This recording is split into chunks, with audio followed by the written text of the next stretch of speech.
That has been replaced. I don't know if this car's had an accident prior to the accident. There's also cracks along the sidewall, which is not great at all.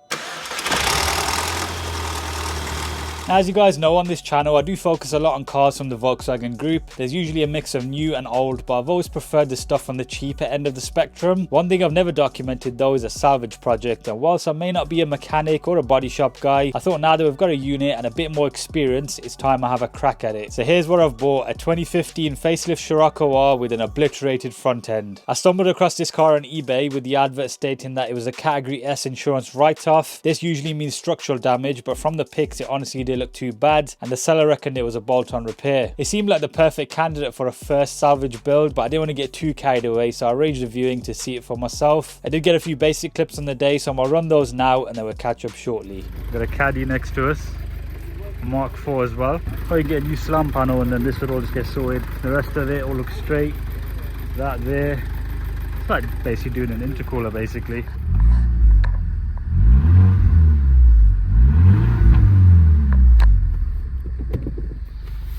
Service schedule as well. 44,000, 53,000. R badge there. Yeah, it looks good.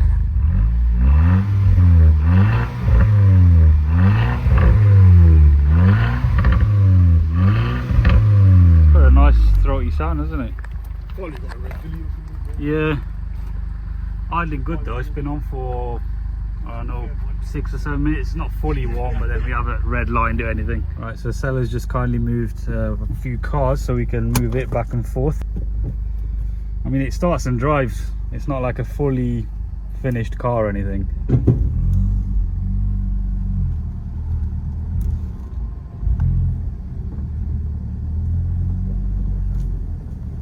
Feels good. The clutch is nice and light.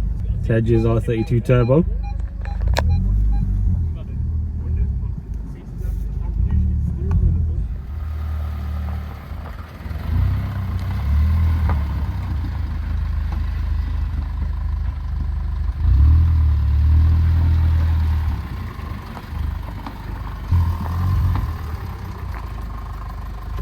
Give it a few revs, nice warm.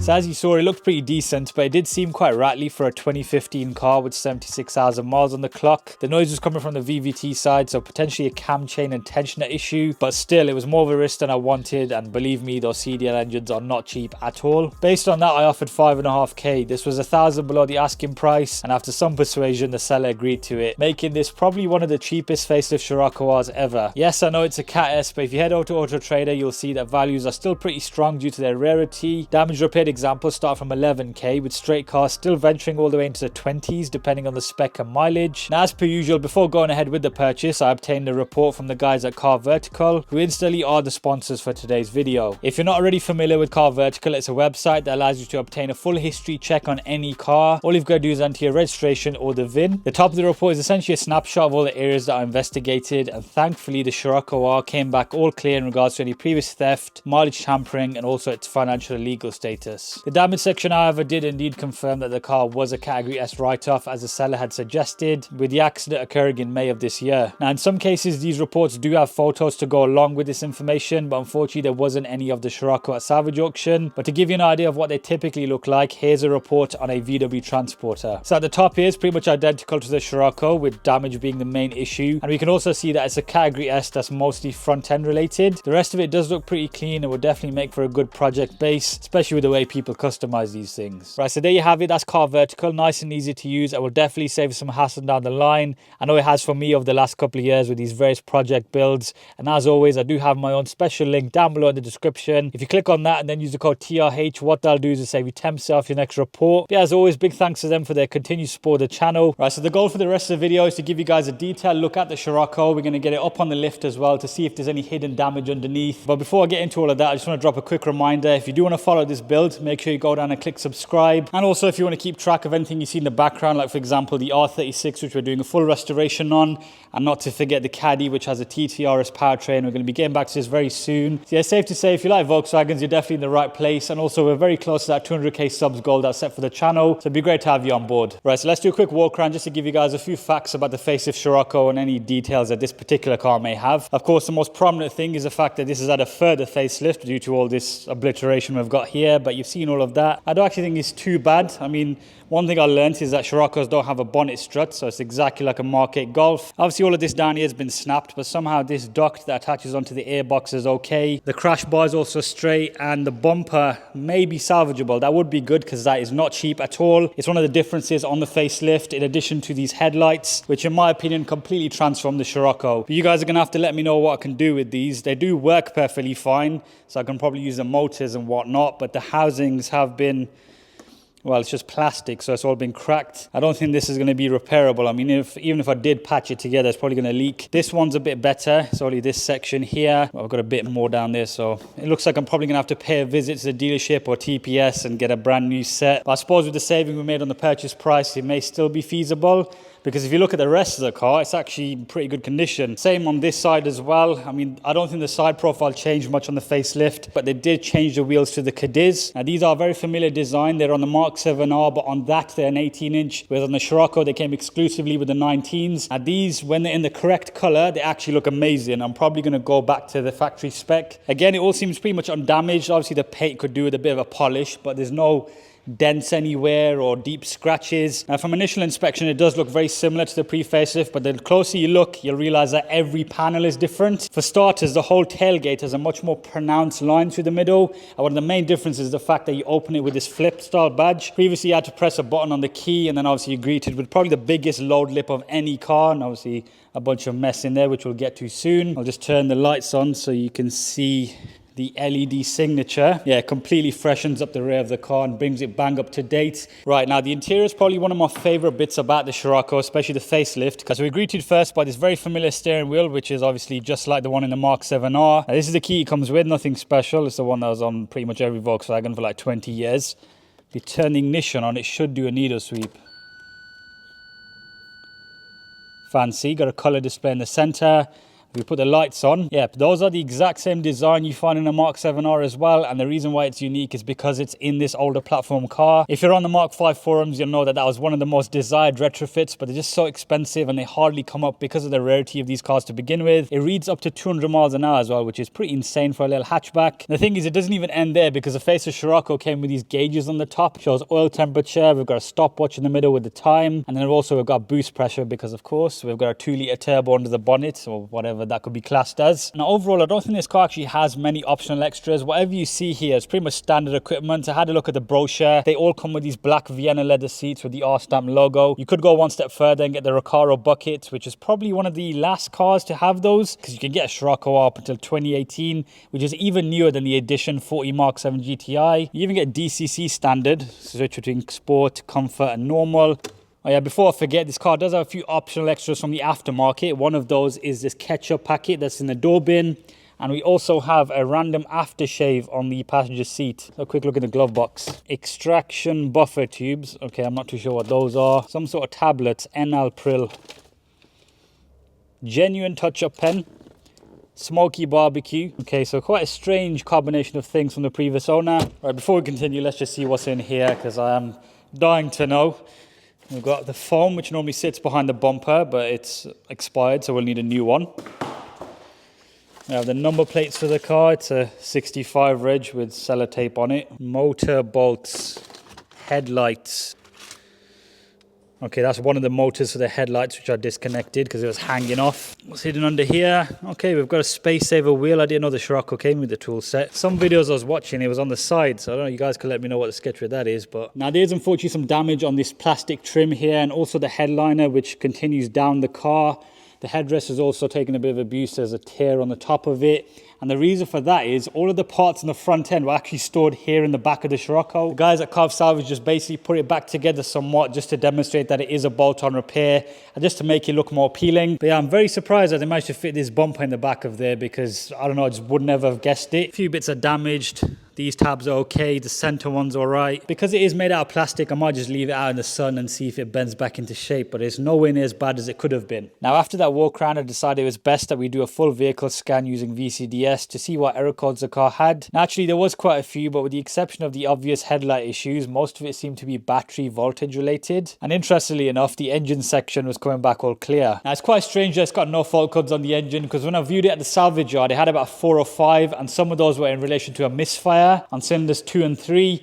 I also suspect that this car needs a new cam chain and tensioner. And that's kind of the reason why I don't want to keep switching it on and off. You can do a test on VCDS to see the tolerances, but I'm going to change it regardless. I have been putting together a pretty comprehensive list of all the maintenance items for this particular engine, and we're going to have a crack at that in the next episode. But I still want to do a few bits of basic troubleshooting today. So we'll inspect the condition of the coil packs and the spark plugs. We'll get this horrible engine cover off. And we'll also get the bonnet and what's left of the front end removed, because this is quite sketchy. It's been held up by a broken bit of plastic. I mean, this bonnet's finished anyway, so there's nothing to worry about scratches. Pull straight through. There we go, washer jets out. Should lift off. Oh, yes. Lovely. Got a few T25s back here.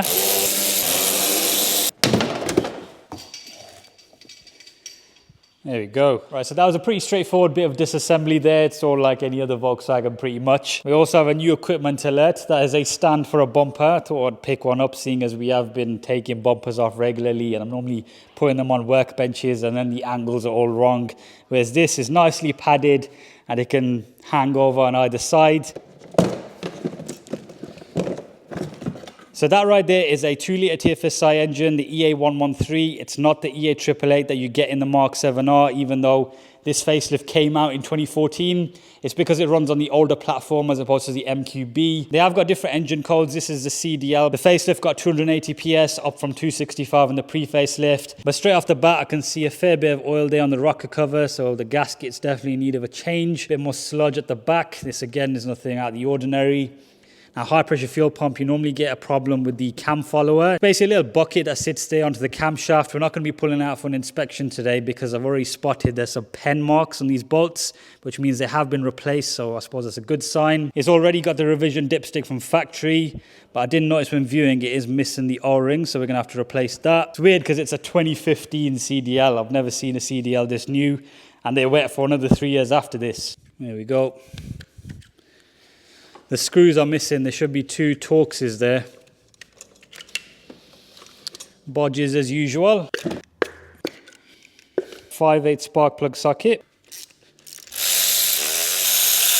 Right, so we've got the coil packs and the spark plugs at the Scirocco. You can already spot the odd one out there. It's a Bosch branded item. The rest of them do have the VW part number, so thankfully they are matching. There doesn't seem to be any oil on the end of these, which is a good sign, but the rocker cover does have some residue, so maybe it's the start of the problem. I mean, this is completely different. All the tips are pretty burnt up. They're a Bosch branded item, the R6 model number, and they're a double platinum. Now we're going to be getting rid of all of this because we've got some brand new items that we're going to be throwing in. You TFSI boys will recognize this setup. It's pretty much the go-to combination. So these are some Audi R8 coil packs. The R8ness doesn't actually make much difference in terms of performance, but they look nice underneath the bonnet, or the lack of one. And in terms of spark plugs, we've got the NGK Iridium BKR7EIX. It's a fantastic plug and it's ready for plenty of extra power. All the TFSI specialists recommend it. Okay, let's get the first plug in. Now we are going to be doing the rocker cover and many other things, so don't worry. It's a bit of a shame putting these new coil packs onto this residue, but it is what it is. There we go. Time to get this beast off the ramp and get the Scirocco on. It's also got half an exhaust on it, so it might sound pretty interesting.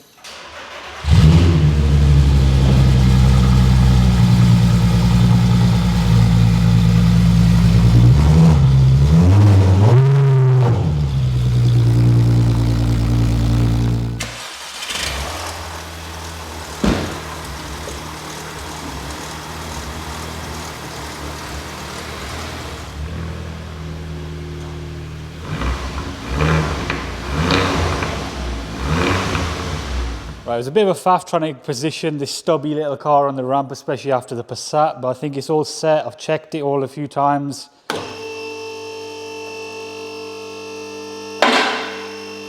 Looking forward to seeing this. Right, so it looks like someone's been having a good time with this car. We've got no tread left on the front. There's also cracks along the sidewall, which is not great at all. A little bit of curbing there. There are 235, 35, 19.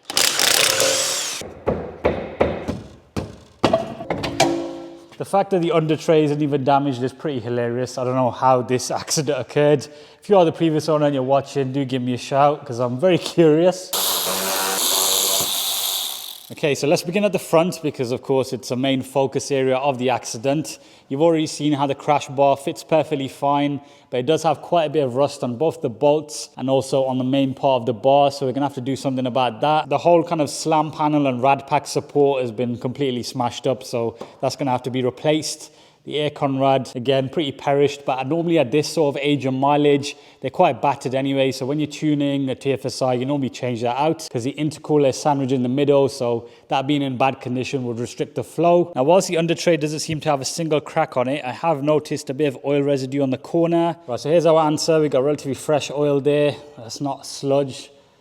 So it seems to be coming from higher up. Maybe this KO4 does have a slight leak, who knows? Yeah, I can see some right up there, so we're gonna have to investigate that. I think this car has just generally had some pretty poor maintenance over the last few years, but that is to be expected. I have spotted something on the arm. We've got factory part numbers on this side, so you can see the VW Audi logo there. But on this side, we don't have any VW Audi part numbers, so that has been replaced. I don't know if this car's had an accident prior to the accident. It's got what looks to be a date stamp there, so that's 45th week of 2019, and this car was built in 2015, so I think that says it all. Got some pretty good arch liners there. They're normally not cheap for the OEM part.